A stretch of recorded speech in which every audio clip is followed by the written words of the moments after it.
Tonight, we delve into the remarkable ruins and scandalous side streets of Pompeii, the ancient Roman city frozen in ash and time.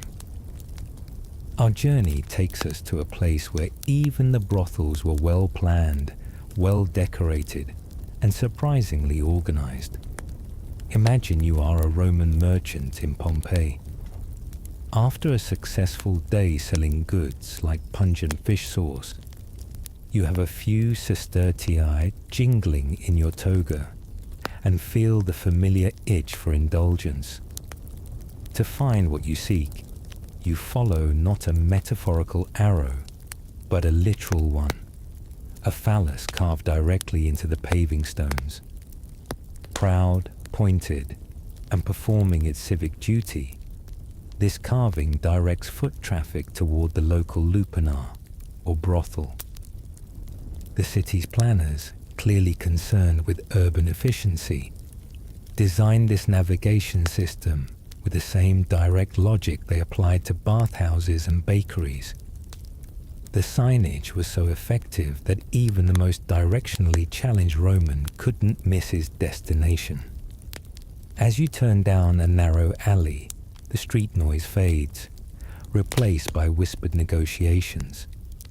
You arrive at a modest, two-story stone building with an inviting doorway. Above the lintel, another carving. A grotesquely exaggerated priapus serves as both a promise and a warning. Decorum is off-duty here.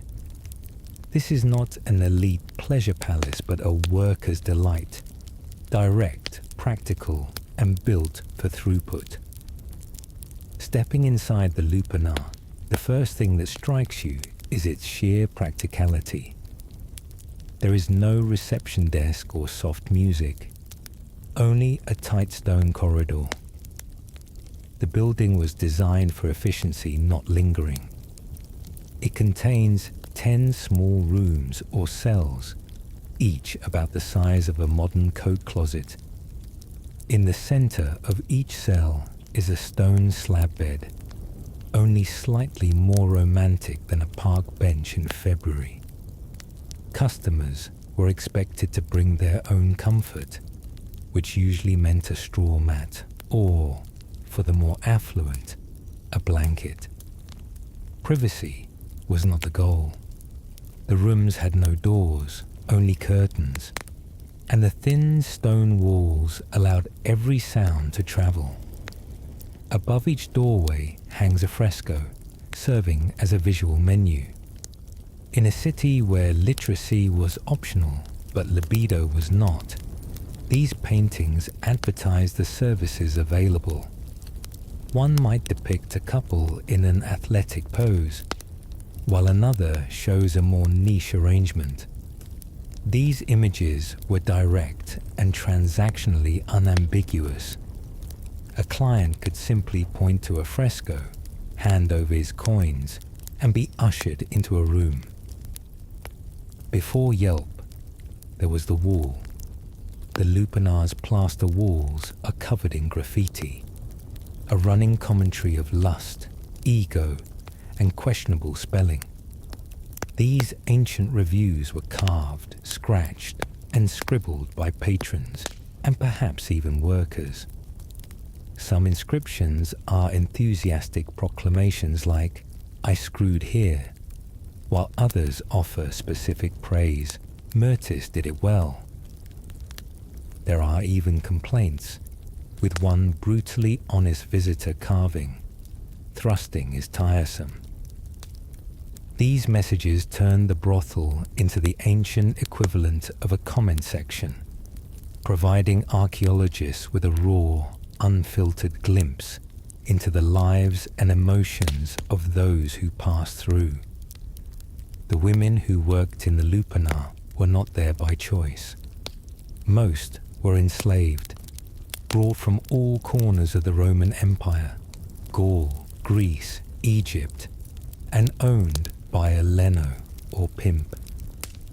Their names, such as Fortunata, the lucky one, or Felix, the happy one, were aliases meant to evoke favorable outcomes, a stark contrast to their grim reality. If a woman was incredibly fortunate, she might eventually save enough to buy her freedom and become a meretrix, a registered sex worker who could keep her earnings but still face social scorn.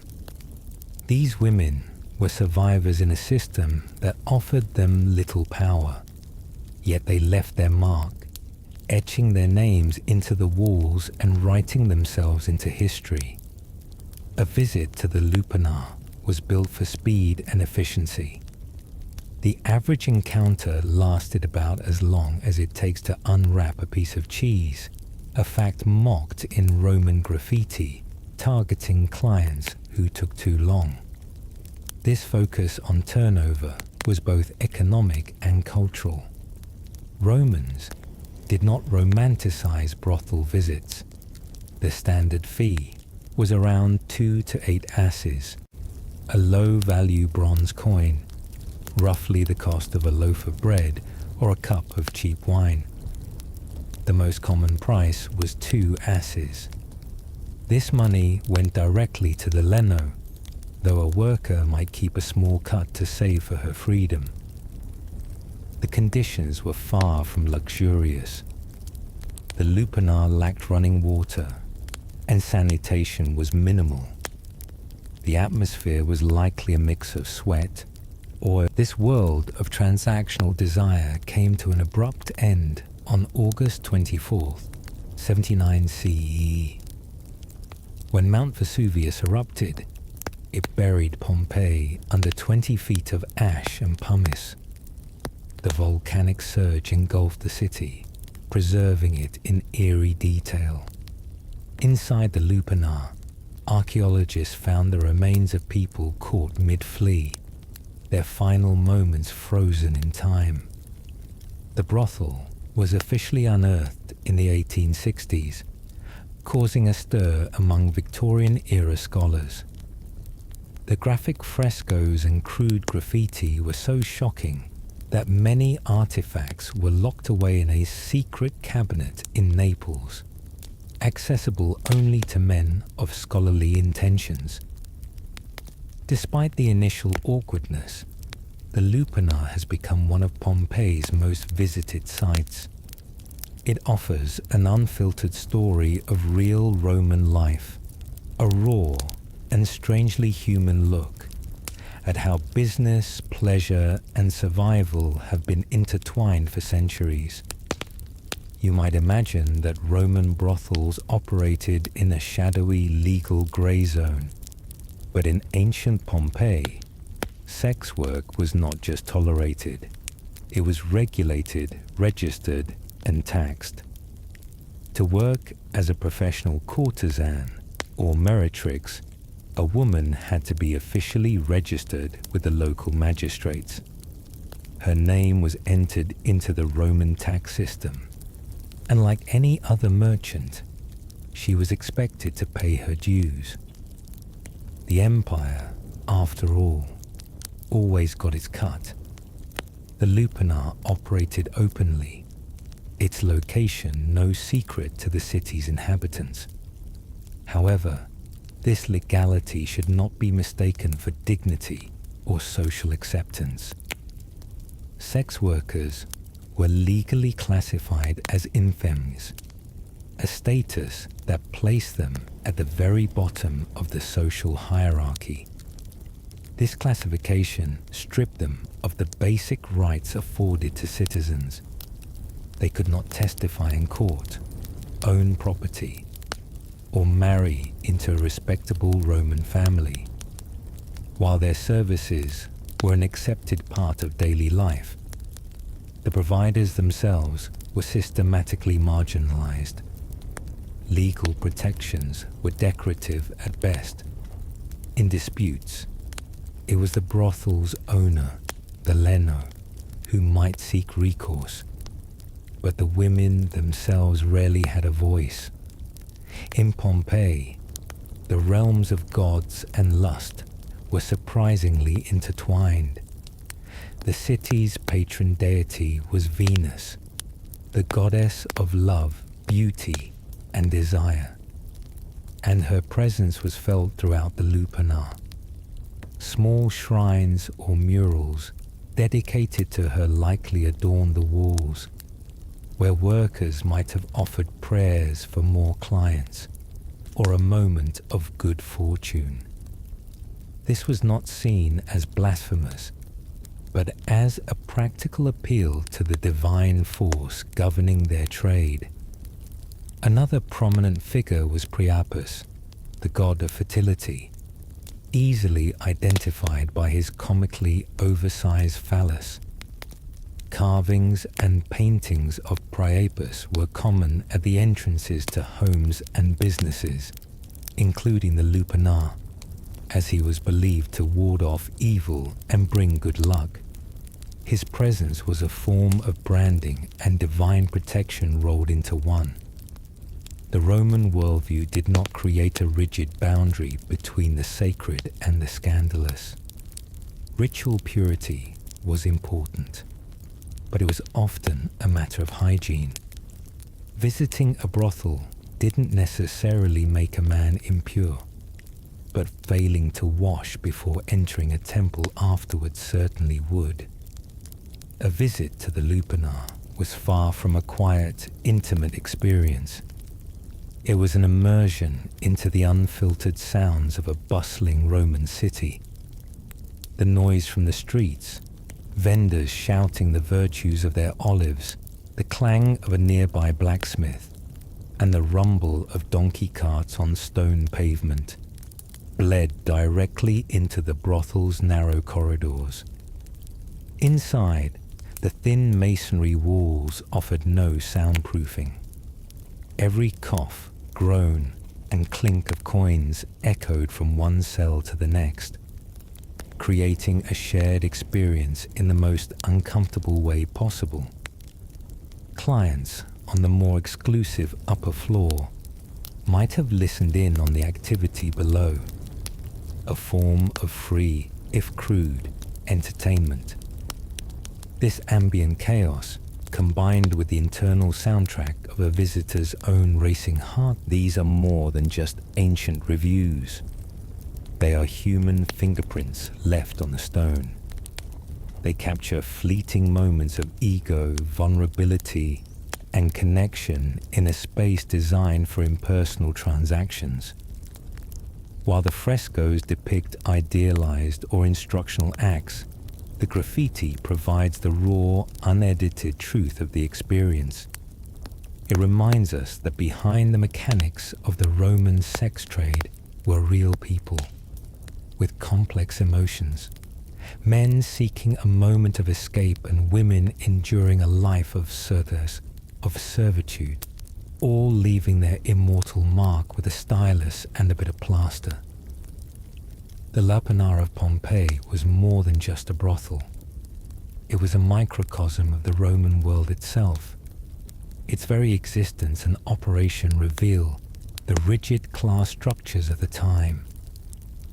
This was a place for the working man, the sailor, the baker, the bricklayer, not the wealthy elite who enjoyed the company of private courtesans in their lavish villas.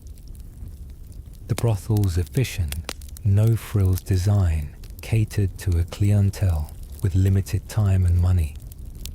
Furthermore, it starkly illustrates the brutal power dynamics of the empire. The relationship between the free Roman citizen paying for a service and the enslaved woman providing it was one of absolute imbalance. Her body was a commodity, her agency non-existent, and her legal status left her utterly vulnerable. The Lupanar, therefore, stands as a sobering monument not to Roman pleasure, but to the empire's reliance on slavery and the marginalization of women. It is a space where the grand ideals of Roman law and philosophy met the gritty reality of commerce and exploitation. Today, The Lupanar remains one of the most compelling and visited sites in Pompeii. The fascination it holds is not merely prurient. It stems from the building's shocking honesty. In a city of grand forums, majestic temples, and elegant villas, the brothel feels intensely, uncomfortably real. It strips away the romanticized vision of a toga-clad, philosophical Rome and replaces it with a world of sweat, commerce, and raw human need. It tells a story unfiltered by the propaganda of emperors or the poetry of the elite. Here, history is not written by the victors, but is scratched onto a wall by a disgruntled customer or a hopeful worker. The Lupanar's legacy is its raw authenticity. The volcanic ash that destroyed Pompeii in a single, catastrophic day also performed an act of perfect preservation. In doing so, it saved not just the building, but the whispers, jokes, and sorrows of everyday people, ensuring that even the most marginalized voices from the ancient world could never be completely silenced. To walk through the Lupanar now is to step across a threshold of nearly 2 millennia. The modern visitor, navigating the sun-baked streets of Pompeii with a map and a camera, enters the same cool, narrow corridors as the Roman merchant did so long ago.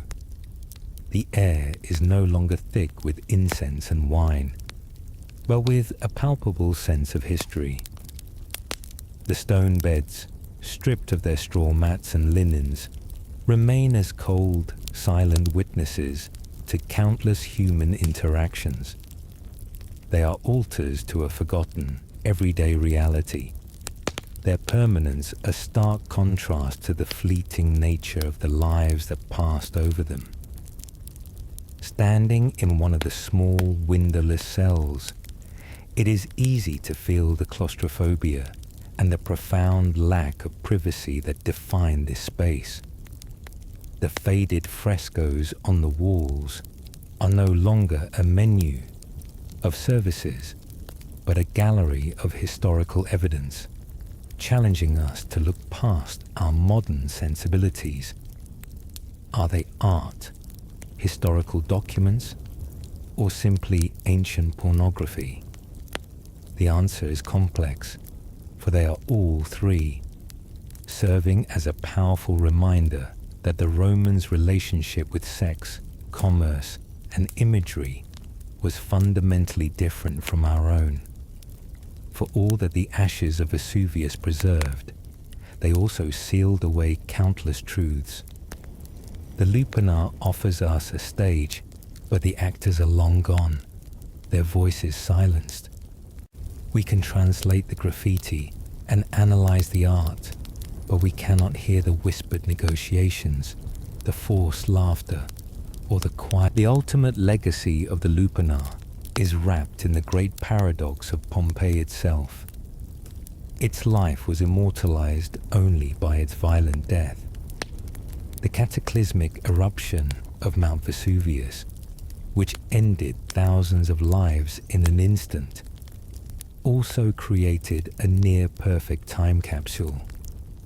Without this disaster, the wooden beams, the plaster walls, and the fragile graffiti of the brothel would have crumbled to dust centuries ago, leaving behind only foundation stones and speculation. Beyond the whispers of the Lupanar and the roar of the amphitheater, the walls of Pompeii served another crucial function. They were the city's political forum. In the weeks leading up to an election, the plaster surfaces of shops, homes, and public buildings were transformed into a vibrant tapestry of political advertisements, insults, and endorsements. This graffiti reveals a politically engaged populace where everyone, from the elite to the working class, had a voice. The most common form of this political discourse was the electoral notice, known as a programma. These were not hastily scratched messages, but were professionally painted, usually in bold red or black letters, by scribes.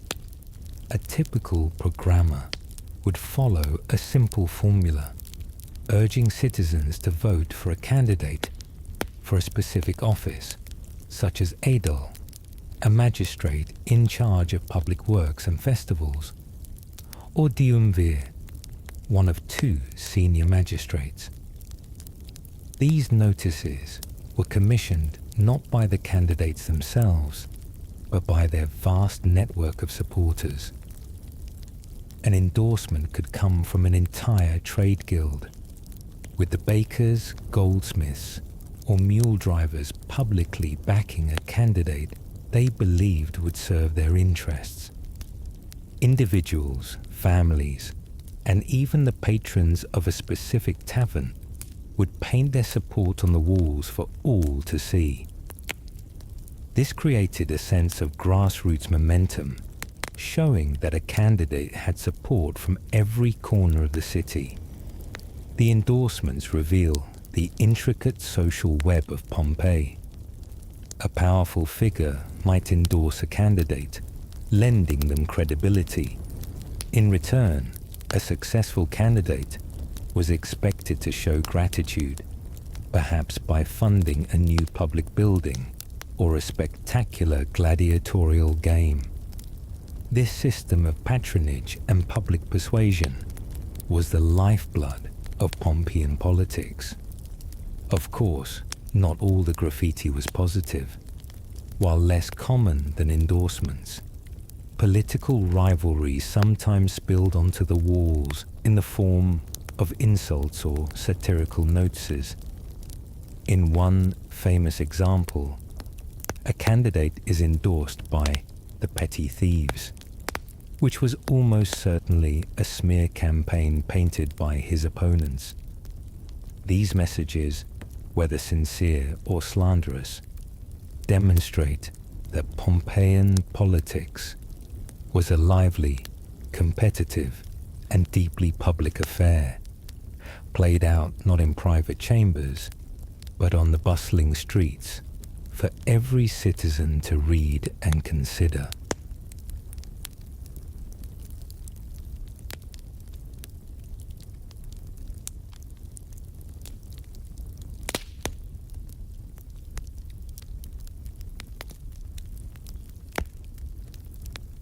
Instead, this place of fleeting transactional encounters was given a permanence it never sought. The eruption that silenced the city's vibrant noise preserved its most intimate whispers for eternity. Today, the Lupanar stands not as a monument to sin, but as a testament to the full, complex, and often uncomfortable spectrum of human experience, a story of survival, commerce, and desire, written in stone and saved by fire. While the Lupanar stands as Pompeii's most infamous and only purpose-built brothel, it was by no means the sole venue for the city's sex trade. The industry was woven into the fabric of daily life, operating out of various locations that catered to different tastes and budgets. To fully understand Roman society, one must look beyond the Lupanar's specialized walls to the taverns, inns, and private arrangements that constituted the city's broader sexual economy. Many of Pompeii's taverns and inns, koponai, served a dual purpose. Alongside wine and food, they offered the services of female workers, often enslaved women who served drinks as well as clients. Archaeologists have found numerous single rooms, celle meretriciae, attached to these establishments, clearly intended for prostitution. Graffiti in these locations often mirrors that of the Lupanar, with declarations of love, price lists, and reviews of the women who work there. This decentralized network of sex work made it an ambient, accessible feature of the urban landscape, far more widespread than a single building could suggest. The very prevalence of erotic imagery throughout Pompeii has led to significant debate among modern scholars. For many years, 19th and early 20th century archaeologists were quick to label any building containing erotic art or a series of small cell-like rooms as a brothel. This led to exaggerated estimates that Pompeii was home to dozens of such establishments. However, contemporary historians and archaeologists have challenged this view, referring to it as the brothel fallacy. They argue that the Romans' comfort with explicit imagery meant that erotic art was not exclusively linked to prostitution. It could be decorative, humorous, or even symbolic of fertility and good fortune, much like the statues of Priapus used to protect homes. Many of the small rooms once identified as brothel cells may have simply been storerooms, workshops, or humble living quarters for the poor. This ongoing debate highlights the difficulty of interpreting an ancient culture without projecting modern assumptions onto it. The true significance of the Lupanar, therefore, is its certainty. Amidst the ambiguity, it remains the one undisputed, professionally organized brothel in the city, offering our clearest and most reliable window into the institutionalized sex trade of the Roman Empire.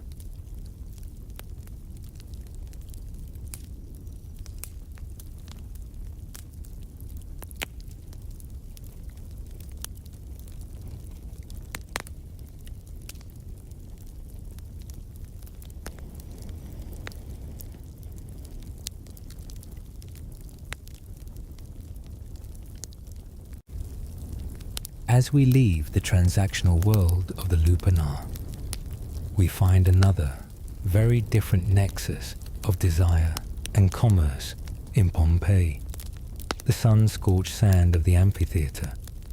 Here, the city's adoration was directed not at the anonymous figures in a dimly lit brothel, but at its celebrity athletes, the gladiators.